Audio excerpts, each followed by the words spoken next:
नोटबंदी को 1 महीना पूरा होने के करीब है और आज भी लोग इस परेशानी से जूझ रहे हैं। एक तरफ बैंकों के बाहर लंबी कतारें हैं तो दूसरी जानिब तिजारत की मंडी इंतहाई तौर पर मुतासिर हुई है। दुकानदारों का मानना है कि काला धन लाकर गरीबों में तकसीम कर दिया जाए तभी इस फैसले का खैर मकदम किया जा सकता है। पेश है एक रिपोर्ट।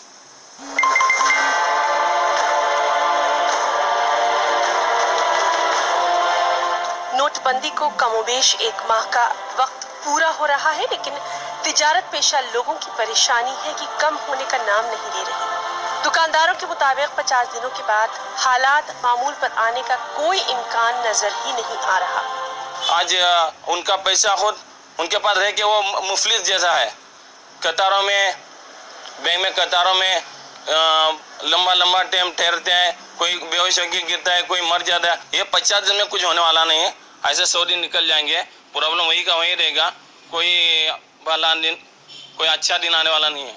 ईटीवी ने जब भटकल के बाजारों का जायजा लिया तो यहाँ दुकानदारों में मिला जुला रद्द-ए-अमल देखने को मिला, लेकिन हाँ, सभी दुकानदारों में बिजनेस के ठप होने को लेकर अफसोस साफ नजर आ रहा था। बिजनेस तो बहुत खराब हुआ है, अब हमको नहीं बोल के सारे इंडिया में बिजनेस बहुत खराब है।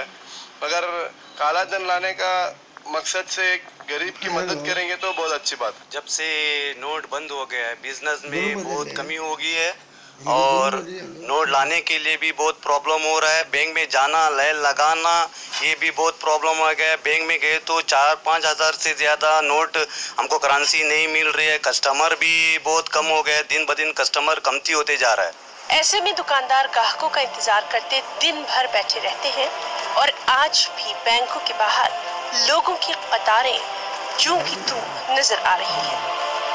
भटकल से ईटीवी न्यूज़ के लिए सैयद अहमद सालिक नदवी की रिपोर्ट।